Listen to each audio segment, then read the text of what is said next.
Hello friends, welcome to my channel share market easy. कैसे हैं दोस्तों आप लोग? सबसे पहले सभी दोस्तों को नमस्कार। आशा है आप लोग सही तरीके से ट्रेड कर रहे होंगे। जो भी गाइडलाइंस मैं देता हूं, जो भी एनालिसिस बताता हूं, उसको फॉलो करते हुए आपने प्रॉफिट जनरेट जरूर किया होगा आज। तो यहाँ पे हम लोग शुरू करते हैं वीडियो। निफ्टी को हम लोग एनालाइज करेंगे इस वीडियो में। उससे पहले मैं बता देता हूं कि अगर आप चैनल शेयर मार्केट इजी पर पहली बार आ रहे हैं तो चैनल को सब्सक्राइब कर दीजिए और बेल आइकन को दबा दीजिए ताकि कोई भी नया वीडियो आने से आप तक जल्दी से जल्दी पहुंच सके। तो अभी हम लोग वीडियो को स्टार्ट करते हैं। यहाँ पे देखिए आपके सामने मैंने निफ्टी का चार्ट ओपन कर दिया है और 5 मिनट का ये चार्ट है कैंडलस्टिक पैटर्न का। तो यहाँ पे देखिए आज निफ्टी ने क्या किया। यहाँ पे जो ओपनिंग हुई है ये देखिए, ये है 9:15 का कैंडल। यहाँ पे देखिए थोड़ा सा इसको मैं इनलार्ज करता हूँ तो ये देखिए ये जो रेड कैंडल है ये 9:15 का ये कैंडल है। यहाँ पे एक हैमर बना है और हैमर बनने के बाद से बहुत अच्छा ब्रेकआउट हुआ। यहाँ पे उस टाइम में मैं बैंक निफ्टी का चार्ट ओपन करके रखा था तो यहाँ पे देखिए बहुत शानदार ब्रेकआउट हुआ। ये लाइंस मैंने ड्रॉ करके रखे थे। तो ये पहला ही कैंडल जो बना, यहाँ पे आप देखिए कैंडल का एक बार साइज देखिए, प्लस में आप अगर सपोर्ट और रेसिस्टेंस इस चीज को सही तरीके से ड्रॉ करना अगर सीख गए ना तो फिर आप ट्रेड में समझ लीजिए कि आप फेल बहुत ही कम होंगे। तो यहाँ पे रेसिस्टेंस था, इस यहाँ पे ब्रेकआउट हुआ। ब्रेकआउट होने के बाद से ये कैंडल फुल वॉल्यूम कैंडल यहाँ पे बना है। तो अगर आप इस कैंडल के हाई के ऊपर जो ये कैंडल अगर बनता है, यहाँ पे भी अगर आप एंट्री लेते हैं तो आपको कितना पॉइंट मिलता है? 244 से लेके और 285, ठीक है, यानी 40 पॉइंट्स यहाँ पे आपको मिलता है। ओके, तो आप अपने कैपिटल के हिसाब से यहाँ पे ट्रेड ले सकते हैं। एक तरीके का स्कैल्पिंग यहाँ पे कर सकते थे और प्रॉफिट बना सकते थे। ठीक है, तो इस तरीके से देखिए अगर आपको पॉइंट्स कम मिलते हैं वो इंपॉर्टेंट नहीं है, लेकिन आपका कंफर्मेशन होना चाहिए। ये मेरा अपना मानना है कि आप ट्रेड बिना कंफर्मेशन के मत लीजिए। कंफर्मेशन है वहां पे आपको भले 20 पॉइंट मिले, 30 पॉइंट मिले, आप स्कैल्पिंग करके और वहां पे जो प्रॉफिट मिलता है उसको सेफली लेके पहले बुक कीजिए। फिर आपको पूरे डे में और भी अपॉर्चुनिटीज जरूर मिलेंगे। तो यहाँ पे देखिए क्या हुआ, यहाँ पे फिर से ये एक रेसिस्टेंस फेस किया। अगर आप यहाँ पे देखेंगे तो ये आप देखिए ये एक राउंडिंग यहाँ पे पैटर्न बन रहा था तो ये कंप्लीट हो रहा था यहाँ पे। तो यहाँ पे रेसिस्टेंस था, इस पॉइंट से रेसिस्टेंस फेस किया तो यहाँ पे आपको फिर एग्जिट करना था। तो इन चीज़ों को आप देखते रहिए, समझते रहिए। यहाँ पे फिर क्या हुआ, थोड़ी सी प्रॉफिट बुकिंग हुई और प्रॉफिट बुकिंग होने के बाद से फिर से यहाँ से ऊपर निकला। ठीक है, कंफर्मेशन में एक और चीज़ आप यहाँ पे ध्यान दे सकते हैं कि जो मूविंग एवरेजेस हैं, तीनों जो मूविंग एवरेज है यहाँ पे सपोर्ट लिया है 20 EMA का। यहाँ पे इसने एक्सपोनेंशियल मूविंग एवरेज देखिए, यहाँ पे 21 EMA मैं लगा के रखा हूँ। तो 21 EMA का सपोर्ट लेके फिर से यहाँ से ऊपर निकला। तो इसको, ये जो मार्केट है इसको आप क्या बोलेंगे? इसको बोलेंगे आप एक ट्रेंडिंग मार्केट। ठीक है, आपको मैं पहले ही बताया हूँ कि ट्रेंडिंग मार्केट जो यहाँ पे अप ट्रेंड है लगातार, तो यहाँ पे फिर से सपोर्ट लेके फिर यहाँ पे ऊपर निकला। उसके बाद से लार्जली जो निफ्टी था वो साइडवेज में रहा। साइडवेज में रहने के बाद से यहाँ पे फिर से देखिए एक हैमर बना है। तो हैमर बनने के बाद यहाँ पे कुछ अपॉर्चुनिटीज़ बने हैं, लेकिन लार्जली फिर निफ्टी में अपॉर्चुनिटीज़ नहीं थे। क्योंकि देखिए यहाँ पे अगर आप एंट्री ले रहे हैं तो किस बेस पे एंट्री ले सकते हैं? यहाँ पे अगर आप एंट्री लेते हैं तो जो मूविंग एवरेज है, तीनों मूविंग एवरेज को क्रॉस करके नीचे निकल चुका है। तो जब तक तीनों के ऊपर नहीं आता है, इस लाइन के ऊपर नहीं आता है, वहाँ पे आप एंट्री नहीं ले सकते थे। उसके बाद से ये एक छोटा सा मूवमेंट यहाँ पे हुआ, फिर से नीचे आ गया। तो ये हर जगह आपको ट्रेड नहीं मिलेगा। अगर इस पॉइंट पे आप ट्रेड ले लेते हैं छोटा सा एसएल लगा के, जैसे कि ये कैंडल बना, यहाँ इसके ऊपर अगर आप ट्रेड लेते हैं, इसका एसएल लगा के लेते हैं, तो यहाँ पे आप प्रॉफिट बना सकते थे। लेकिन अगर कंफर्मेशन की बात करें तो यहाँ पे हम नहीं बोल सकते हैं प्राइस एक्शन के हिसाब से कि ये कंफर्मेशन है अप ट्रेंड का। ठीक है, क्यों नहीं है? क्योंकि अगर मार्केट यहाँ पे नीचे आ रहा है, नीचे आ रहा है तो कम से कम ये जो फर्स्ट ये इसने एक हाई बनाया, उसके बाद से ये लोअर हाई बनाया, फिर यहाँ से ये और नीचे आया, तो जब ये ऊपर जा रहा है तो कम से कम जब इस हाई को ब्रेक करेगा, यहाँ से ऊपर निकलेगा, तभी हम ट्रेड में एंट्री लेंगे, तभी यहाँ पे प्राइस एक्शन कंप्लीट होता है। ठीक है, तो रूल्स को आप फॉलो करेंगे तो आपको हर जगह ट्रेड नहीं मिलेगा, लेकिन जहां मिलेगा वहां पे आप प्रॉफिट बनाएंगे।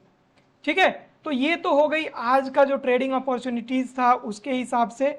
अभी हम लोग कल के लिए देख लेते हैं कि हम लोग कल के लिए किस तरीके से प्लान कर सकते हैं। तो आपको मैंने बताया था कल के वीडियो में कि 340 18,340 के वो जो मेरा जो पोस्टर था वहाँ पे भी क्लियरली मैंने वहीं पे लिख दिया था कि 18,340 के ऊपर जब मार्केट निकलेगा तो वहाँ से फिर आपको अप साइड में अच्छे मूव्स देखने को मिलेंगे।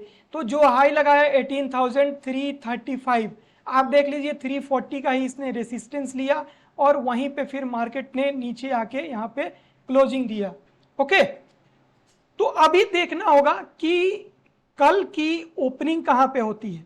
ठीक है, ओपनिंग बहुत ही इंपॉर्टेंट है। मैं आपको बार बार बताता हूँ कि प्रीवियस डे ओपनिंग जो कल ओपनिंग होगी, तो कल ओपनिंग होगी वो आज के हाई लो या क्लोजिंग उसके आसपास, किसके आसपास, उसके लो के, आज के लो के आसपास ओपन होता है, या आज के हाई के आसपास ओपन होता है, या आज के क्लोज के आसपास ओपन होता है। ये बहुत ही इंपॉर्टेंट हो जाता है यहां पे। ठीक है, तो अभी हम देख लेते हैं कल मान लीजिए कि इसी रेंज में ओपन होता है। ठीक है, इसी रेंज में ओपन हो गया, 18,314 पे क्लोज हुआ है, इधर ही ओपन हो गया। मान लीजिए कि 300 और 340 के बीच में कहीं ओपन हो गया, तो आप 340 के कम से कम आज का जो हाई है ना उसके ऊपर निकलने दीजिए, 335 के ऊपर निकलने दीजिए। यहाँ पे मैं आपको दिखाता हूँ 1 आवर, ये देखिए अभी यहाँ पे ये जो पॉइंट है, ये जो पॉइंट है ये क्लियरली यहाँ पे रेसिस्टेंस बना हुआ है, तो इसके ऊपर सस्टेन करता है, 340 के ऊपर सस्टेन करता है, तो फिर आपको पहला मूव ये मिल जाएगा, 451 तक का टारगेट है फिर यहाँ पे। ठीक है, 1 गो में नहीं जाएगा, हो सकता है थोड़ा रुक रुक के जाएगा, लेकिन वहां तक का फिर आपको टारगेट इजिली अचीव होते हुए दिखेगा। तो इसी रेंज में अगर ओपन होता है 345 के ऊपर उधर सस्टेन करने दीजिए, सस्टेन करने का मतलब 5-7 मिनट वहां रुकने दीजिए, तो वहां पे फिर आप एंट्री कॉल में ले सकते हैं अगर आप ऑप्शन बायर हैं तो। और फिर आपका जो टारगेट हो जाएगा वो हो जाएगा, मैं आपको बता देता हूं,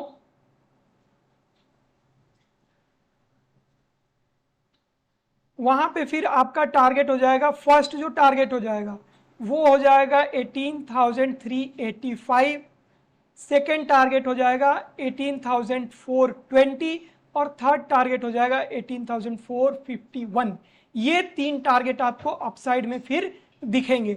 अगर मान लीजिए कि इधर ही ओपन हुआ, ओपन होने के बाद से नीचे की तरफ अगर निकलता है, ठीक है, अगर मान लीजिए कि नीचे की तरफ निकलता है, तो वहां पे आपको कहां पे एंट्री आप लेंगे, वहां पे आपको ये जो पॉइंट है यानी 18,290, इसके नीचे जब मार्केट निकलता है, इस पॉइंट के नीचे निकलता है, तो वहां पे आप एंट्री ले सकते हैं। 18,290 के नीचे जब मार्केट निकलता है तो आप वहां पे एंट्री ले सकते हैं। अगर ऑप्शन बाई कर रहे हैं तो वहां पे पुट में एंट्री ले सकते हैं।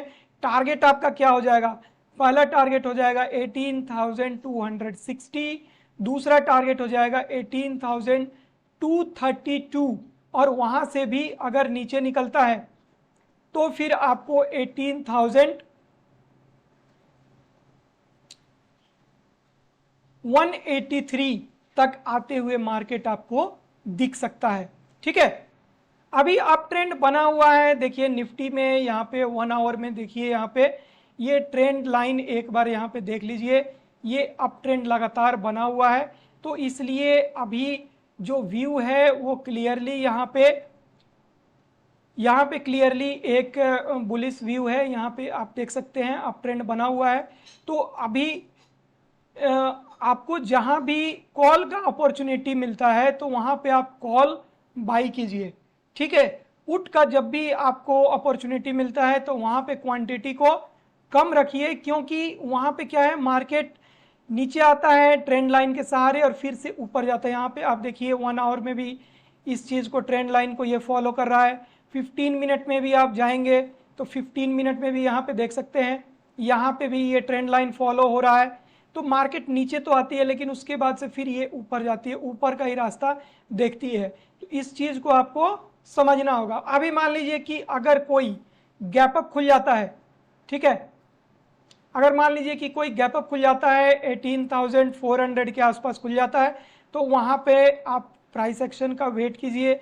अगर डायरेक्टली 18,345 के ऊपर खुलता है या 350 के आसपास खुलता है तो वहाँ पे वेट कीजिए, सस्टेन करता है, ग्रीन कैंडल बनाता है तो आप कॉल में एंट्री ले सकते हैं।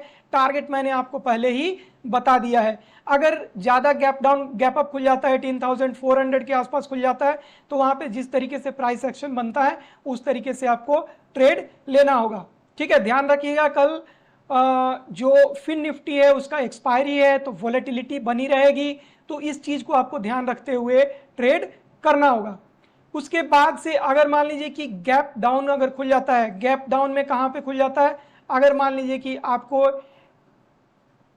50-60 पॉइंट गैप डाउन खुल जाता है 18,260 के आसपास, 250 के आसपास अगर आपको मिल जाता है निफ्टी, तो वहां पे जब तक देखिए 260 के नीचे नहीं निकलता है, 260 और ये 236, ठीक है, 260 236 के नीचे फिर जब निकलता है मार्केट तो वहां पे आपको वीकनेस दिखेगा, ठीक है, और वीकनेस दिखेगा और फिर वहां पे आपको 18,160 तक भी मार्केट आते हुए दिख सकता है। आपको कहां पे 236 के जब नीचे निकलता है तो आप एंट्री कहां ले सकते हैं, 260 के नीचे अगर ओपन होता है, मान लीजिए पहले ऊपर जाने के 250 के आसपास ओपन हो गया, 260 के आसपास गया, 265 गया, वहां से फिर कोई रेड कैंडल बनाया, नीचे आया और फिर 236 के नीचे निकलता है तो वहां पे आप एंट्री ले सकते हैं। टारगेट मैंने आपको बता दिया,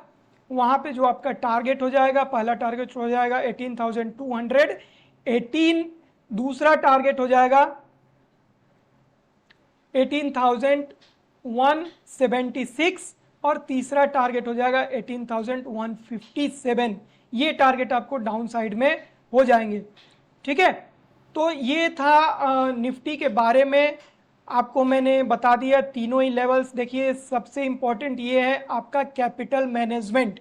अगर आप सुबह का ट्रेड लेना जानते हैं, सुबह में देखिए एक तो मूवमेंट फास्ट रहता है, तो आप जो भी लेवल्स है लेवल्स को ड्रॉ करके रखिए एडवांस में, और फिर आपके लेवल्स के हिसाब से मार्केट अगर रिएक्ट करता है अपने रेंज में आने दीजिए और ट्रेड लीजिए। क्वांटिटी को छोटा रखिए, बहुत ही फास्ट उस समय मूवमेंट रहता है, तो उस समय आपको ये कोशिश करना है कि आपका लॉस ना हो, लॉस से बचे, छोटा प्रॉफिट भले ही बने। उसके बाद से मार्केट सेटल होता है तो आपको दिन भर में कई अपॉर्चुनिटीज स्कैल्पिंग के मिलेंगे।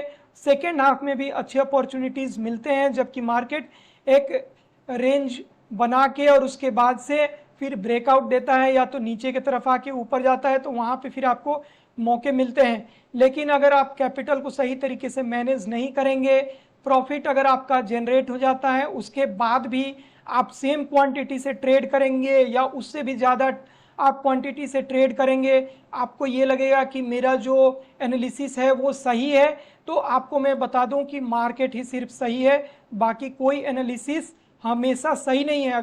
अगर एनालिसिस 100% सही रहता तो फिर तो मार्केट में प्रॉफिट जनरेट करना बहुत ही आसान हो जाता, लेकिन आपको अपना एनालिसिस के साथ साथ कैपिटल को सही तरीके से मैनेज करना है। प्रॉफिट होने के बाद आपको 20% 30% इसी पे आपको रिस्क लेना है। छोटा छोटा आप कैपिटल अपना प्रॉफिट जनरेट कीजिए और कुछ टाइम तक प्रॉफिट को एक्यूमुलेट कीजिए, चाहे उसमें 6 महीना लग जाए, 1 साल लग जाए। उसके बाद से फिर आप रिस्क लेंगे तो आपको फिर अच्छा प्रॉफिट बनेगा। ठीक है, तो इस वीडियो में दोस्तों इतना ही। आपका कोई भी कमेंट है तो कमेंट बॉक्स में जाके कीजिए, और आपको वीडियो अच्छा लगता है तो लाइक कीजिए। देखिए लाइक करने से क्या होता है, जो भी वीडियो जो बना रहा है तो उसको एक हौसला मिलता है और वो और ज़्यादा मेहनत के साथ और ज़्यादा रिसर्च के साथ आपके लिए वीडियो लेके आता है। ठीक है, तो इस वीडियो में इतना ही। मिलते हैं निफ्टी के अगले एनालिसिस वीडियो में। थैंक यू वेरी मच सभी दोस्तों को, नमस्कार।